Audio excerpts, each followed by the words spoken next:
kulanti wacan daawadayaal halkan waa janalka All Banaadir kusoo dhawaada daawadayaal warbixin gaar ah oo aan kaga hadlayno coronavirus oo la sheegay in Soomaaliya uu uga daran yahay gaajo.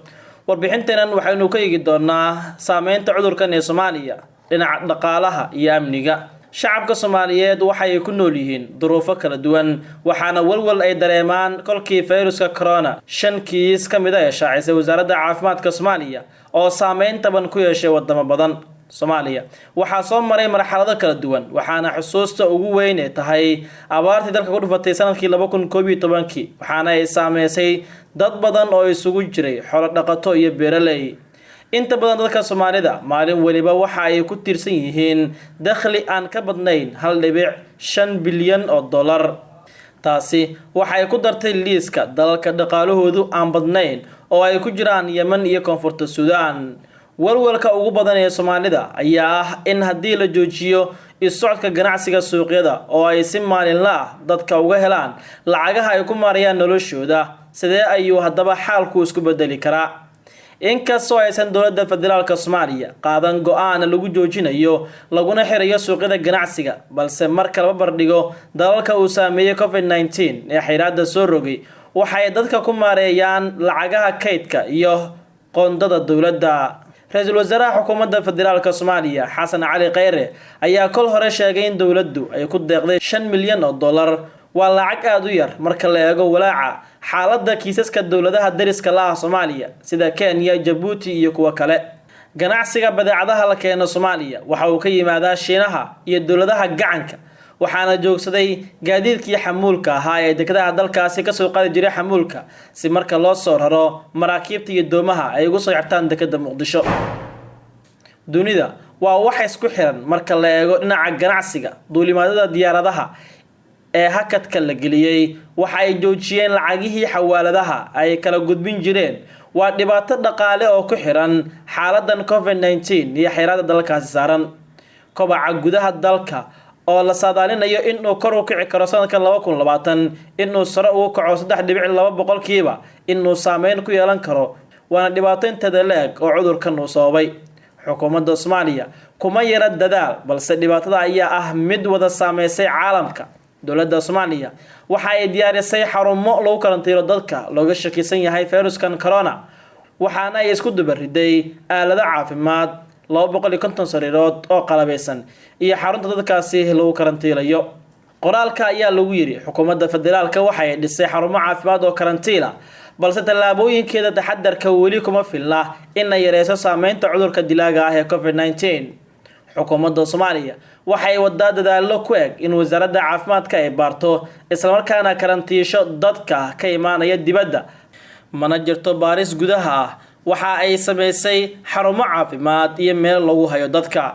Walwalka COVID-19 waxa uu dadka ku kordhiyay kolkii uu haleelay Soomaalida ku nool dibadda. Ingiriiska waxa ku geeriyootay in ka badan 20 qof, halka Sweden ay ku dhinteen 12 qof oo Soomaaliya waxa ay dadaal ugu jirtaa ka soo kabashada xaalad cunno yari iyo waxyeelada ayaxa oo u geystay waqooyiga iyo koonfurta dalka tan iyo bishii June sanadkii hore ee 2019 waxaana qiyaasii la diiwaan geliyay 4 milyan oo Soomaali oo cunno u baahan. Nolosha bini'aadanimo dhaqaalaha dalka oo dibadda ku xiran cabsida fayruska corona waa walwalka ugu weyn ee uu qabo qof waliba oo maqlay ama dareesan COVID-19 oo saameyn taban ku yeeshay dalal intaasi ka dhisan.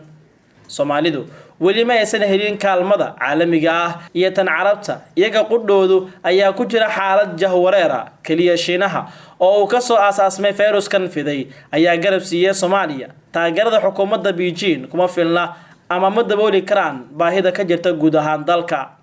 Dhibaatada jirta iyo garab istaag la'aanta Soomaaliya waa tan soo jeedisay indhaha Soomaalida oo idil Allah ka hayo cudurkan tabar iyo taagtoona uma hayaan, waana dad la daala dhacaya nolosha dabiiciga ah iyo sidii ay u xakameyn lahaayeen duruufaha ku horgudban. Dhinaca kale, guddiga sare ee loo xilsaaray xakameynta xaaladaha cudurkan COVID-19 oo shijraad ku qabtay Isbitaal Martini ayaa waxay sheegeen in xarunta karantiilka Muqdisho lagu hayo 5 qof oo laga helay coronavirus iyo 15 kale oo baaritaano lagu hayo. Xubnaha guddiga ayaa waxay sheegeen in marnaba aan la inkiri karin inuu jiro cudurkaasi, hase yeeshee aan si rasmi ah loo cadeyn karin in dalka Soomaaliya uu ku faafay cudurkan COVID-19 iyo in kale.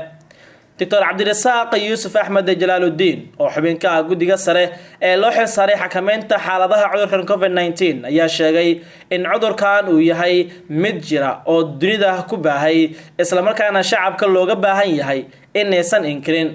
waxa uu cadeeyay in Soomaaliya 5 qofood oo qaba cudurkan corona laga helay oo 2 qof ay yihiin ajnabi, 5taas oo mid kamid ah uu ka bogsooday sidoo kalena la hayo 17 qof oo cudurkan looga shakiyay baaritaanna lagu hayo. ugu dambeyntii waxa uu sheegay mas'uulkan in xanuunkan coronavirus uu yahay mid qofka uu ku dhici karo hayeeshee shacabka Soomaaliyeed looga baahan yahay in qofkii iska shakiyo uu tago xarumaha caafimaad ee dalka. haddaba daawade haddii aan ka eegno dhanka saameynta dhaqaalaha ee cudurkan uu keeni karo Soomaaliya ma ahan wax la iska indhatirayo in xanuunkani uu saameyn ku yeelan karo dhammaan dhinacyada dhaqaalaha dalka. waxa uu dunidii dhaqaalaha ku tartamaysay ka dhigay mid ku tartanta sidii ay deyn u qaadan lahayd, waxaana hoos u dhacay dhammaan dhaqaalihii caalamka. waxa albaabada la isugu dhuftay dhammaan inta badan bangiyada caalamka, waxaana lama degaan noqday garoomadii waaweynaa ee dunida. waxaa xidhmay dekedihii wadamada dhaqaalaha leh, waxaa joogsaday soo saarkii warshadaha caalamka oo dhan. dhammaan intani oo dhan dunida ayay ka jirtaa maanta. Soomaaliya oo aynu ognahay heerka dhaqaalaha iyo waliba halkii uu ka soo hirgalay maanta way xidhmeen. waxaa la xiray garoomadii diyaaradaha iyo guud ahaan dekedaha, waana meelihii ugu muhiimsanaa ee gudaha Soomaaliya dhaqaale ka soo xaroonayay, waxaana tan la qabtaa dunida inteeda badan. tani waxay u baahan tahay in ay dawladda ku dadaasho sidii dhaqaalahaas loo kaabi lahaa, lana sameeyo wadooyin lagu kabo dhaqaalihii soo xaroon jiray ee hadda joogsaday. dhinaca kale bulshada Soomaaliyeed waxaa saameyn ku yeelan doonta haddii lagu soo rogo in ay ku ekaadaan guryahooda inkasta oo laga marmaan ay tahay markasta tani isla markaasna ay tahay halka wado ee xanuunkan laga gaashaaman karo. haddana waxa ay saameyn taban iyo mid togan ay ku yeelan kartaa shacabka Soomaaliyeed oo u badan muruqmaal. dadka Soomaaliyeed intooda badan waa dad ku nool waxa ay maalintaas la soo baxaan. waa bulsho aan lahayn kayd qofeed, xitaa waxaa suurtagal ah in ay adkaato in dadku ay ku sugnaadaan guryaha. haddii amarkaasi uu soo baxo ma jiro kayd u yaala dadkaasi, kaas oo ah waxa ay quudan lahaayeen maalinkooda. xaaladdu waxay noqon doontaa laba dara mid dooro, oo dadku waxa ay u dhiman doonaan gaajo halka coronavirus ka hortagiisa dadaal la saarayo. si la mid ah taasi waxaa isna saameyn ay ku yeelan kartaa arrintan dhinaca amniga ee guud ahaan Soomaaliya. waxaa jira halis badan oo ay macquul tahay inay dhacdo xilliyada ay xaaladahani jiraan. waa waqti ah mid jahwareerkiisa wata. waxyaabaha laga yaabo inay sababaan amni xumada waxaa ka mid ah in Al-Shabaab ay abuurto qalqal amni, kaas oo ay kaga faa'iideysanayaan mashquulka ku yimaada dawladda Soomaaliya iyo weliba dhammaan wadamadii dagaalka kula jiray oo iyana ah kuwa waqtigan la tacaalaya sidii ay dadkooda ugu badbaadin lahaayeen xanuunkan ku habsaday ee COVID-19. waxaa mashquul ah dhammaan wadamadii gaafureega iyo ilaalada ka hayay dhaqdhaqaaqa kooxdani Al-Shabaab.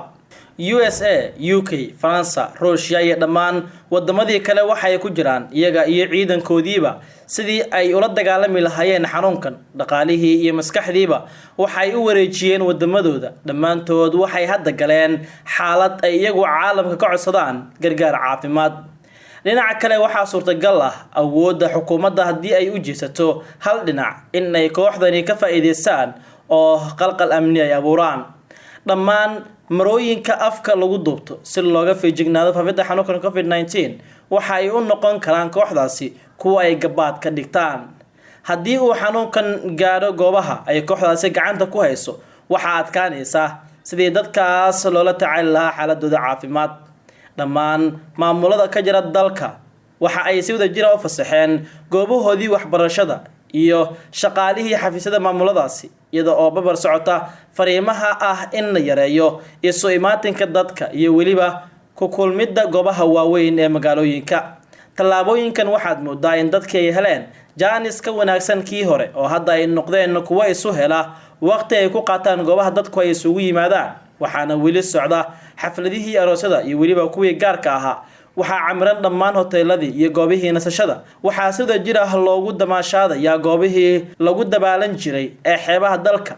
fariimihii dowladda iyo maamul-goboleedyaduna waa ay soconayaan balse ma jirto cid dhag jalaq u siisay haddii ay xaaladdu sidaas ku sii socotana waxaa sahlanaanaysa faafitaanka xanuunkan dunida ka dhigay habeen dumay oo aysan cidi dab kala qaadan ee COVID-19 guud ahaana daawadayaal waa nageynta warbixintii gaarka ahayd aan kaga hadlaynay coronavirus Soomaaliya waa uu kaga daran yahay gaajo haddaba warbixintan waxaan si aad ah ugu falanqeynay saameynta cudurkan uu ku yeelan karo guud ahaan dalka gaar ahaan dhinaca amniga iyo dhaqaalaha oo aan si aad ah u sharaxnay haddaba daawade warbixintan isee kula tahay nagu reeb fikirkaaga qaybta hoose ee commentiga tan iyo kulan dambe nabadgelyo